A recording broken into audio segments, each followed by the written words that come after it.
সুপ্রিয় শিক্ষার্থী, অষ্টম শ্রেণীর বিজ্ঞান ক্লাসে সবাইকে স্বাগত জানাচ্ছি। আমি মোহাম্মদ কেফায়েতুল্লাহ, সহকারী শিক্ষক বিজ্ঞান, মাসুদ চৌধুরী উচ্চ বিদ্যালয় কলেজ, রানীগাঁও, চুনারুঘাট, হবিগঞ্জ। প্রিয় শিক্ষার্থী,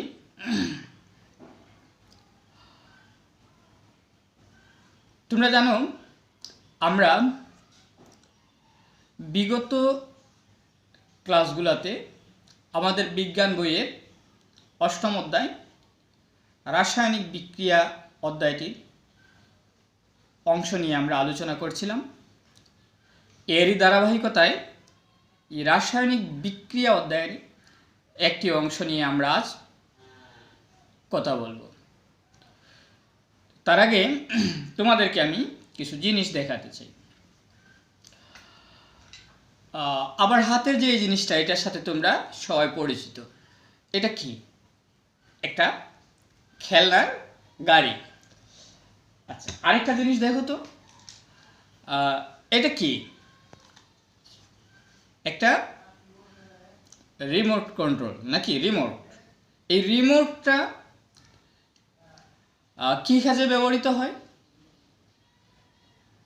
হ্যাঁ, আমরা টিভি দেখতে আমরা রিমোট ব্যবহার করি, এসি ব্যবহার করতে আমরা রিমোটটা ব্যবহৃত হয়। তাহলে এবার যদি বলি যে রিমোটটা যে শক্তি উৎপাদন করে বা রিমোটটা যে ব্যবহার করা হয় তার প্রধান জিনিসটা কি, এখানে কোন জিনিসটা এখানে মেইনত এটা কাজ করছে? সবাই বুঝে গেছো যে এটা কি? একটা ব্যাটারির সাহায্যে এই জিনিসগুলা কাজ করছে। এই যেমন ব্যাটারিটা এই যে এইখানে। তাহলে বলো তো আজকের আলোচনার বিষয়বস্তু কি? আমরা কি নিয়ে আলোচনা করব? হ্যাঁ, আমরা আজকে শুষ্ক কোষ নিয়ে আমরা কথা বলবো। আমরা আজকে শুষ্ক কোষ নিয়ে আমরা কথা বলবো। আজকের আলোচনার মাধ্যমে আমরা কি কি জিনিস জানবো?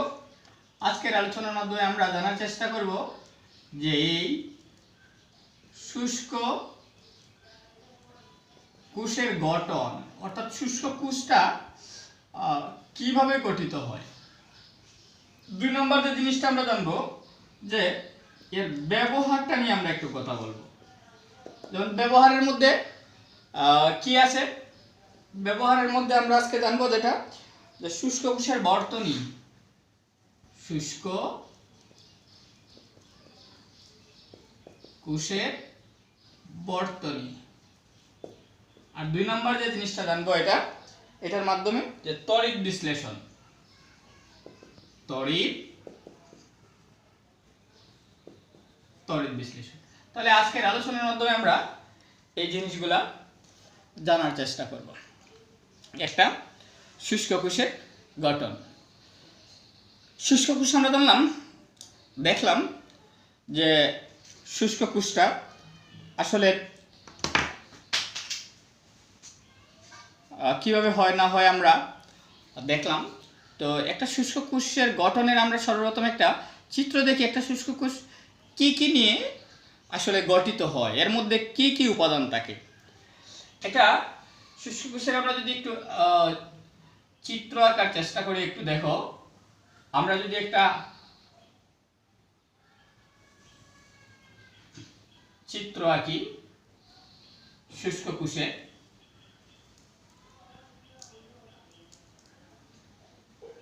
চিত্রটা সাধারণত এইরকমই হবে।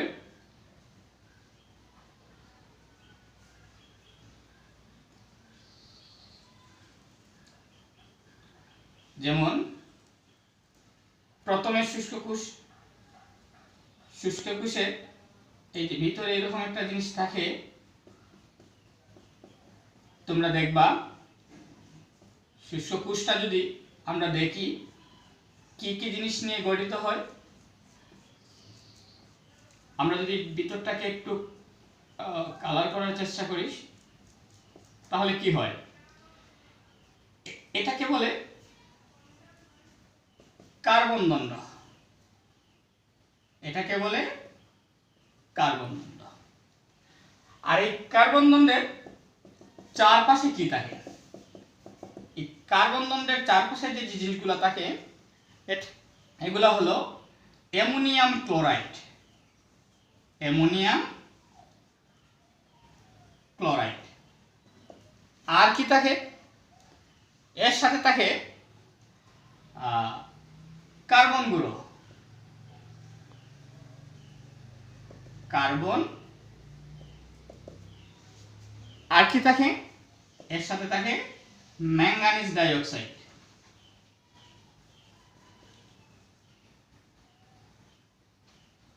Manganese dioxide. ম্যাঙ্গানিজ ডাইঅক্সাইড অর্থাৎ আমরা শুষ্ক কোষটা যদি দেখি, যে শুষ্ক কোষের একটা যে শক্ত কাগজ এর চারপাশে মধ্যে দিয়ে আমরা একটা কার্বন দণ্ড রাখি। এর কার্বন দণ্ডের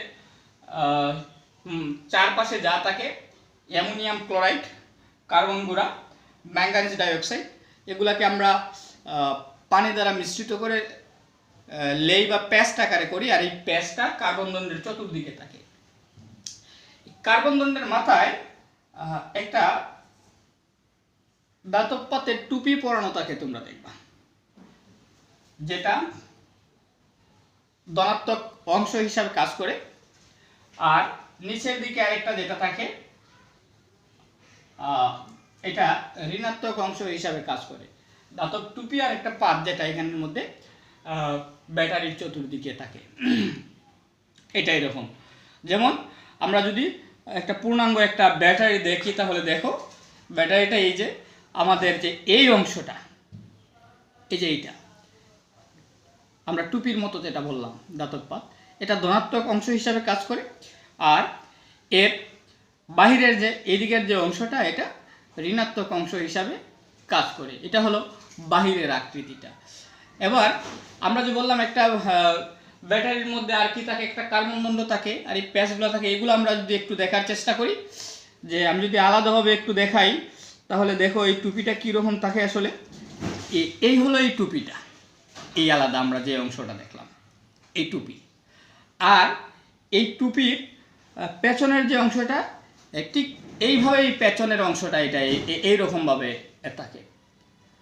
আর কিসের উপরে এগুলো বসানো থাকে আমরা বলেছিলাম যে একটা কার্বন দণ্ড, এই যে এইরকম হলো কার্বন দণ্ড। কার্বন দণ্ড। আর তার মধ্যে যা থাকে, এবার একটু দেখো, আমি একটু দেখাই তোমাদেরকে, একটু দেখো যে এই যে কালো যে অংশটা, এটা হলো অ্যামোনিয়াম ক্লোরাইড, ম্যাঙ্গানিজ ডাইঅক্সাইড আর কি কার্বন গুঁড়া। এগুলা পানির সাহায্যে মিশ্রিত করে একটা পেস্ট বা লেই আকারে করা হয়। আর লেইটা এই কার্বন দণ্ডের চতুর্দিকে রাখা হয়। তার উপরে আমাদের কি থাকে, এই টুপি পরানো থাকে, যেটা ধনাত্মক অংশ হিসাবে কাজ করে। আর এটা ঋণাত্মক অংশ হিসাবে কাজ করে। এরপরে কি করা হয়, শক্ত কাগজ দিয়ে এটা চতুর্দিক দিয়ে মুড়িয়ে দেওয়া হয়। আর এটা হলো এটা লেভেল হিসাবে পরিপূর্ণ একটা যে শুষ্ক কোষ বা ব্যাটারি হয়ে যায়। তাহলে আমরা কি পেলাম, যে একটা শুষ্ক কোষের গঠনের মধ্যে, একটা শুষ্ক কোষের মধ্যে কি থাকে, কার্বন দণ্ড থাকে। ভিতরে কি থাকে বলো, অ্যামোনিয়াম ক্লোরাইড, কার্বন গুঁড়ো, ম্যাঙ্গানিজ ডাইঅক্সাইড, তার মিশ্রণ তার চতুর্দিকে। ওপরে একটা ধনাত্মক অংশ হিসাবে কাজ করতেছে যে টুপিটা, আর নিচেরটা ঋণাত্মক অংশ হিসাবে কাজ করে। আশা করি তোমরা বুঝতে পেরেছ। এবার আমরা শুষ্ক কোষের একটু ব্যবহার দেখি। তাহলে শুষ্ক কোষের ব্যবহারের মধ্যে আমরা কি দেখব, যে শুষ্ক কোষে আমরা বর্তনীটা একটু দেখি। বর্তনীটা কি, শুষ্ক কোষের বর্তনীটা নিয়ে আমরা একটু কথা বলি। এই শুষ্ক কোষের বর্তনী এটা যদি আমরা দেখি, তাহলে আমাদের একটা কি দরকার, একটা ব্যাটারি দরকার। আর আমাদের যেটা আমাদের দরকার পড়বে, একটা বাল্ব, একটা বাল্ব দরকার পড়বে। আর কিছু তার দরকার পড়বে। আর একটা সার্কিট হলে আমাদের হয়ে যাবে। তা আমরা যদি দেখি, দেখো আমি তোমাদের জন্য আমি একটা সার্কিট অলরেডি রেডি করে রেখেছি। এটা তোমরা দেখো, সার্কিটটা একটু দেখো, আমি একদম রেডি করে রেখেছি। এখানে তার সহ আমরা সব কিছু রেখেছি। আমরা দেখছিলাম ব্যাটারির দুইটা প্রান্ত থাকে, একটা ধনাত্মক প্রান্ত এবং আরেকটা ঋণাত্মক প্রান্ত। তাহলে আমরা এইখানের মধ্যে সর্বপ্রথম আমি দুইটা ব্যাটারি নিয়েছি। তোমরা যদি এটাকে সংযুক্ত করো, ব্যাটারিটাকে দুই দিকে যদি আমরা সংযুক্ত করি, এবার দেখো আমরা সংযুক্ত করে নিলাম। এবার আমি যদি ব্যাটারির দুই প্রান্তকে একটা বাল্বের সাহায্যে ধরি তাহলে কি হয় তোমরা একটু দেখো। একটা বাল্ব আমরা এখানে নিয়ে এসেছি, এখানে যদি আমরা এটাকে সংযুক্ত করি তাহলে কি ঘটবে একটু দেখো।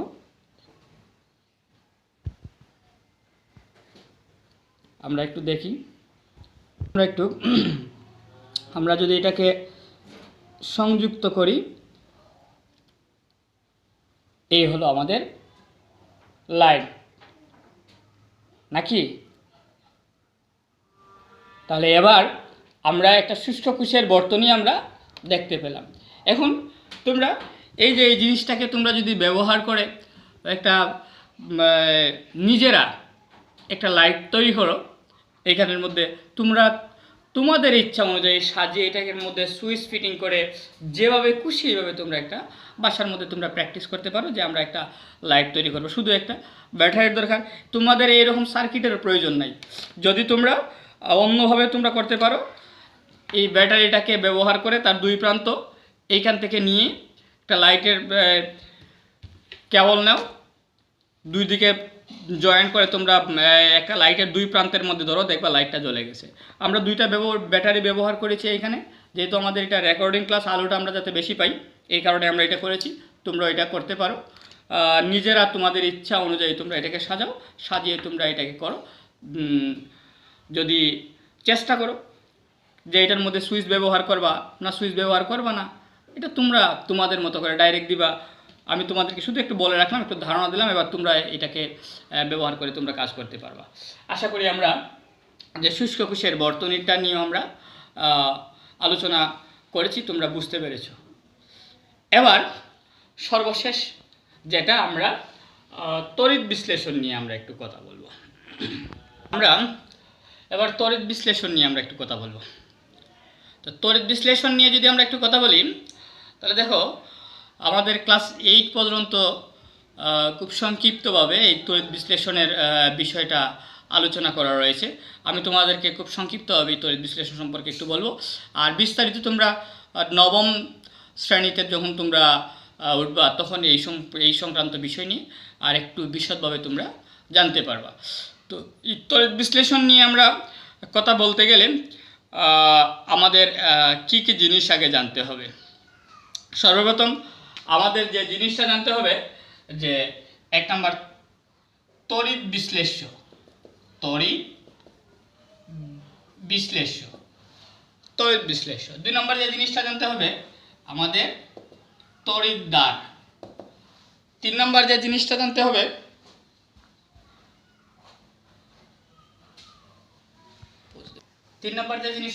আমাদের তড়িৎ বিশ্লেষ্য, তড়িৎদ্বার। এরপরে আমাদের যে জিনিসটা জানতে হবে যে তড়িৎ বিশ্লেষণটা কি।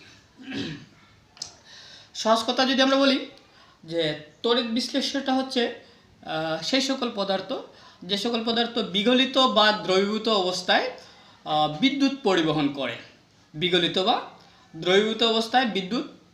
করে, এইগুলো এটাকে বলে কি তড়িৎ বিশ্লেষ্য পদার্থ। আর তড়িৎদ্বারটা হচ্ছে কি আমাদের এইখানের মধ্যে তড়িৎ বিশ্লেষণের ক্ষেত্রে যে আমরা দুইটা দণ্ড ব্যবহার করব, একটা ধনাত্মক প্রান্ত হিসাবে কাজ করবে আর একটা ঋণাত্মক প্রান্ত হিসাবে কাজ করবে। আমরা ব্যাটারির মধ্যে যেরকম দেখেছিলাম যে একটা ধনাত্মক প্রান্ত থাকে আর একটা ঋণাত্মক প্রান্ত থাকে, ঠিক তড়িৎ বিশ্লেষণের সময়ও এই দুইটা দণ্ড ব্যবহার করার থাকবে। একটা ধনাত্মক প্রান্ত হিসাবে কাজ করে করবে আর একটা ঋণাত্মক প্রান্ত হিসাবে কাজ করবে। ধনাত্মক প্রান্ত হিসাবে যেটা কাজ করে এই তড়িৎদ্বার থেকে এটাকে বলে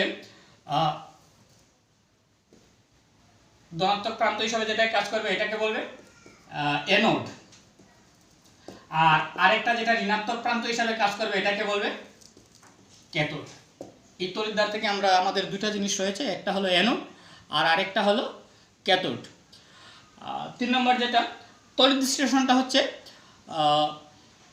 কোনো বিগলিত বা দ্রবীভূত পদার্থের মধ্য দিয়ে তড়িৎ বিশ্লেষণ করলে ওই বিগলিত বা দ্রবীভূত পদার্থটির রাসায়নিক বিক্রিয়ার ফলে যদি আমরা নতুন কোনো পদার্থের সৃষ্টি হয় তাহলে এটাকে বলবে কি তড়িৎ বিশ্লেষণ। এটাকে বলবে তড়িৎ বিশ্লেষণ। তাহলে পদার্থটা আমরা বলছি কি এই পদার্থটা হবে বিগলিত বা দ্রবীভূত।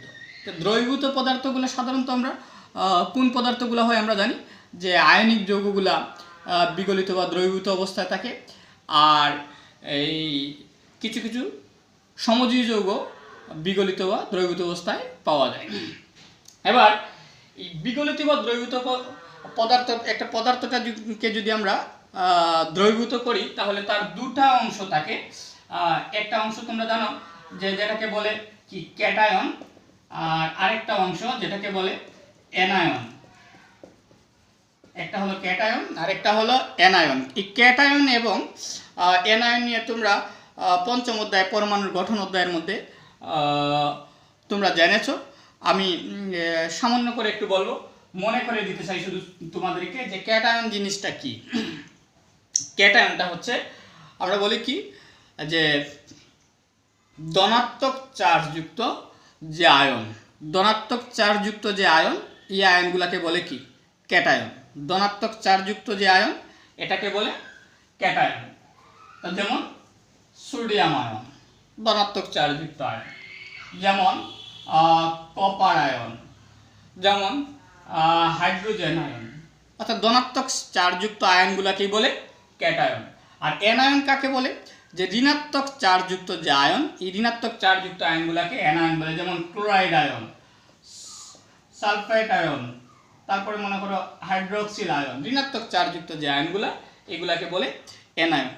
প্রাসঙ্গিকভাবে বলে রাখি, তোমরা জানো যে সোডিয়াম আয়ন প্লাস দ্বারা, এই যে কেন হলো তার এটা দ্বারা আমরা কি বুঝাই যে সোডিয়াম তো সাধারণত এইভাবে থাকার কথা, এটা প্লাস কেন হলো এক কথা যদি বলি আমরা কি জানি যে প্লাস মানে কি তার থেকে একটা ইলেকট্রন কম আছে, চলে গেছে, সে যদি আরো একটা ইলেকট্রন পায় তাহলে সে এরকম সোডিয়াম হয়ে যাবে। আর ক্লোরাইড যে মাইনাসটা মানে কি, মানে বোঝায় যে ইলেকট্রন যে পরিমাণ থাকার কথা ছিল তার চেয়ে একটা ইলেকট্রন বেশি আছে, অর্থাৎ এইখানে যদি একটা ইলেকট্রন চলে যায় তাহলে সে এরকম আবার ক্লোরিন পরমাণু হয়ে যাবে। তাহলে আমরা বুঝলাম যে তড়িৎ বিশ্লেষণের আগে আমাদের যে জিনিসগুলো জানা দরকার। তড়িৎ বিশ্লেষণটা কি, আমরা এক কথা যদি বলি যে বিগলিত বা দ্রবীভূত পদার্থ যেগুলো বিদ্যুৎ পরিবহন করে এগুলাকে বলে আমরা কি তড়িৎ বিশ্লেষ্য। তড়িৎদ্বার থেকে আমরা যে জিনিসটা জানলাম যে অ্যানোড এবং ক্যাথোড, যেটা দুটো প্রান্ত হিসাবে কাজ করে, একটা ধনাত্মক প্রান্ত একটা ঋণাত্মক প্রান্ত। আর আরেকটা জিনিস কি জানলাম যে ক্যাটায়ন এবং অ্যানায়ন নিয়ে আমরা একটু কথা বললাম। তো তড়িৎ বিশ্লেষণ নিয়ে কিভাবে কাজ করে আমরা একটু সর্বপ্রথম একটা চিত্র আমরা একটু দেখি যে তড়িৎ বিশ্লেষণটা আসলে একটা চিত্রের সাহায্যে যদি আমরা একটু দেখি তারপরে আমাদের সুবিধা হবে। আর এরপরই চিত্রটা আমরা দেখার পরই আমরা বাস্তবে দেখব যে তড়িৎ বিশ্লেষণের সাহায্যে কীভাবে ক্লোরিন গ্যাস উৎপন্ন হয়। আমরা দেখব আজকে তড়িৎ বিশ্লেষণের সাহায্যে কীভাবে ক্লোরিন গ্যাস উৎপন্ন হয়। তাহলে আমরা যদি একটু চিত্রটা একটু দেখি, চিত্রটা সাধারণত আমাদের এরকম যে কি একটা পাত্র থাকে নাকি, এরকম একটা পাত্র থাকে, যেটা আমাদের একটা পাত্র দরকার তড়িৎ বিশ্লেষণের সময়। সর্বপ্রথম কি দরকার, একটা পাত্র। পাত্রের মধ্যে আমরা কি নিলাম, আমরা দ্রবণ নিলাম। পাত্রের মধ্যে আমরা দ্রবণ নিলাম কি, এই যে আমরা বললাম তড়িৎ বিশ্লেষ্য পদার্থে, আমরা এখানে নাম উল্লেখ করলাম না, আমরা তড়িৎ বিশ্লেষ্য পদার্থের দ্রবণ নিলাম, যে কোনো একটা ধরনের তড়িৎ বিশ্লেষ্য পদার্থ। আর কি বলছি আমাদের দরকার, আর দরকার আমরা বলছি যে তড়িৎদ্বার দরকার নাকি। তাহলে দুইটা তড়িৎদ্বার আমরা এখানে নিলাম, দুইটা তড়িৎদ্বার। একটা ধনাত্মক তড়িৎদ্বার আর একটা ঋণাত্মক তড়িৎদ্বার। এই তড়িৎদ্বারটা কিসের সাহায্যে সংযুক্ত থাকবে? এই তড়িৎদ্বারটা একটা ব্যাটারির সাহায্যে সংযুক্ত থাকবে। তড়িৎদ্বারটা ব্যাটারির সাহায্যে সংযুক্ত থাকবে।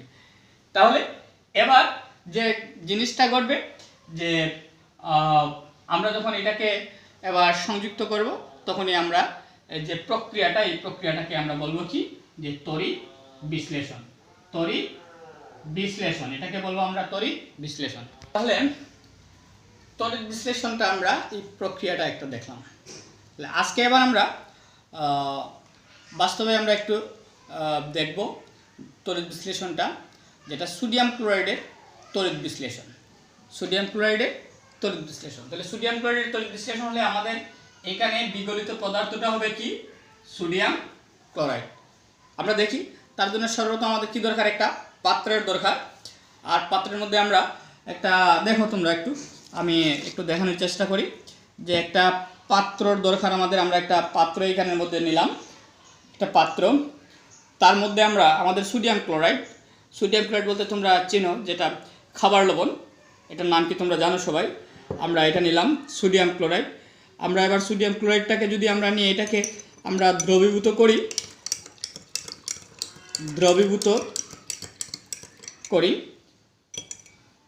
এবার দ্রবীভূত করে নিলাম। এবার আমাদের কি দরকার, আমরা বলছি দুইটা তড়িৎদ্বার দরকার, একটা ধনাত্মক তড়িৎদ্বার আর আরেকটা ঋণাত্মক তড়িৎদ্বার। আমরা এবং এই তড়িৎদ্বার দুইটা কিসের যুক্ত থাকবে? এই তড়িৎদ্বার দুইটা আমাদের ব্যাটারির সাহায্যে যুক্ত থাকবে। আমরা এটা যুক্ত করে নিলাম, যে দেখো আমরা আগের যে সার্কিটটা ছিল এটা যুক্ত করলাম। এবার যদি আমরা এটাকে আমরা দেই, তাহলে তোমরা দেখো গ্যাসটা উৎপন্ন হয় কি না, ভালো করে দেখো। কালো যে তারটা আমার হাতে রয়েছে এটার দিকে খেয়াল করো খুব ভালো করে, যেটা আমাদের ক্লোরিন গ্যাস উৎপন্ন হয়েছে। এটা হলো গিয়ে কি, যে সোডিয়াম ক্লোরাইডের তড়িৎ বিশ্লেষণ। সোডিয়াম ক্লোরাইডের তড়িৎ বিশ্লেষণ দেখতে পেরেছো তোমরা, নিজের ভাষার মধ্যে এটা দেখতে পারো যে ক্লোরিন গ্যাসটা কীভাবে উৎপন্ন হয়। তাহলে আমরা যদি এবার এটা রেখে আমরা যদি দেখি যে ক্লোরিন গ্যাসটা আসলে কিভাবে উৎপন্ন হয়, এখানে কিভাবে কাজ করে, আমরা যদি এখানে দেখি, তাহলে আমাদের যে সোডিয়াম ক্লোরাইড, যেটা আমরা এখানের মধ্যে যে সোডিয়াম ক্লোরাইডের যে দ্রবণটা, এখানের মধ্যে সোডিয়াম ক্লোরাইডটাকে যদি আমরা ভাঙি জলীয় দ্রবণে কীভাবে থাকে, এই সোডিয়াম আয়ন এবং ক্লোরাইড আয়ন থাকে, আয়ন হিসাবে থাকে। তাহলে সোডিয়াম আয়ন, ক্লোরাইড আয়ন।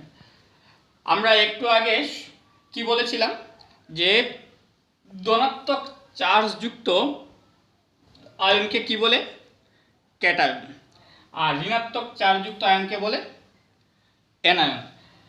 ধনাত্মক চার্জযুক্ত আয়নকে ক্যাটায়ন বলার কারণ কি? কারণ ধনাত্মক চার্জযুক্ত আয়নগুলা ক্যাথোড কর্তৃক আকৃষ্ট হয়। ধনাত্মক চার্জযুক্ত আয়নগুলা ক্যাথোড কর্তৃক আকৃষ্ট হয়। কেন ক্যাথোড কর্তৃক আকৃষ্ট হয়? কারণ ক্যাথোডটা আমরা জানি কি, ঋণাত্মক, আর অ্যানোডটা আমরা জানি ধনাত্মক। ঋণাত্মক মানে কি, তার মধ্যে ইলেকট্রন পাওয়া যাবে। আর ক্যাটায়নগুলার মধ্যে কি আছে, ইলেকট্রন কম রয়েছে। সে তার যে ইলেকট্রনটা কম আছে সে ক্যাথোড থেকে এই ইলেকট্রনটা গ্রহণ করবে, এই কারণে সে ক্যাথোড কর্তৃক আকৃষ্ট হয়। আর অ্যানোডে কি ঘটে, যে অ্যানায়নগুলা অ্যানোড কর্তৃক আকৃষ্ট হয় কেন? কারণ আমরা দেখলাম যে অ্যানায়নের মধ্যে ইলেকট্রন সংখ্যা বেশি রয়েছে, আর অ্যানোডটা যেহেতু ধনাত্মক, সে ধনাত্মক থেকে গিয়ে ইলেকট্রনটা সে ওইখানের মধ্যে দান করে দেয়, এই কারণে সে অ্যানোড কর্তৃক আকৃষ্ট হয়। তাহলে এই যে ক্লোরিন গ্যাসটা উৎপন্ন হয়, কীভাবে উৎপন্ন হয় আমরা একটু দেখি, যে অ্যানোডে বিক্রিয়াটা কি ঘটে। এখানে অ্যানোডে একটা বিক্রিয়া ঘটে। অ্যানোডে বিক্রিয়াটা কি ঘটে, যে ক্লোরিন যে আয়নটা সে অ্যানোডে যায়। তাহলে ক্লোরিন আয়নটা অ্যানোডে গিয়ে সে কি করবে, ক্লোরিন আয়নটা অ্যানোডে গিয়ে সে ইলেকট্রন দান করবে, এরকম দান করে ক্লোরিন পরমাণু হবে। এরকম দুইটা ক্লোরিন পরমাণু মিলে একটা ক্লোরিন গ্যাস উৎপন্ন হয়, আমরা যেটা দেখলাম। আর আরেকটা যেটা সোডিয়ামটা কি করে, যে সোডিয়ামটা ক্যাথোডে যায়, সোডিয়ামটা ক্যাথোডে যায়, ক্যাথোডে গিয়ে কী বিক্রিয়া করে, সোডিয়াম প্লাস ছিল, ক্যাথোড থেকে সে একটা ইলেকট্রন গ্রহণ করে, সে সোডিয়াম ধাতুতে রূপান্তরিত হয়ে যায়। এই হচ্ছে আমাদের যে আমরা যে দেখলাম তড়িৎ বিশ্লেষণটা, এই ক্লোরিন গ্যাসটা কীভাবে উৎপন্ন হয় তার ব্যাখ্যাটা তোমরা নিজেরা বাসার মধ্যে যে তড়িৎ বিশ্লেষণের যে আমরা পরীক্ষাটা দেখলাম কীভাবে তড়িৎ বিশ্লেষণ সোডিয়াম ক্লোরাইডের জলীয় দ্রবণ তড়িৎ বিশ্লেষণ, এটা তোমরা নিজেরা দেখতে পারো। আমরা একটা ব্যাটারি ব্যবহার করে কীভাবে আমরা একটা লাইট জ্বালাতে পারি, এটা তোমরা দেখেছো। তোমরা নিজেরা আশা করি ট্রাই করে বাসার মধ্যে তোমরাই আর একটা লাইট, তোমাদের নিজের ব্যবহারের একটা লাইট তোমাদের মতো করে তৈরি করে নিবে। তো আজকে এই অধ্যায়ের আমরা যে বিষয়গুলো আলোচনা করলাম, শুষ্ক কোষের গঠন, শুষ্ক কোষের ব্যবহারের মধ্যে যে শুষ্ক কোষের বর্তনী, তড়িৎ বিশ্লেষণ, আমরা এই জিনিসগুলো দেখলাম। আর আজকে আর কথা বলতে চাই না, আগামী ক্লাসে অন্য একটা বিষয় নিয়ে আবার দেখা হবে। সবাই ভালো থাকো, সবাইকে ধন্যবাদ।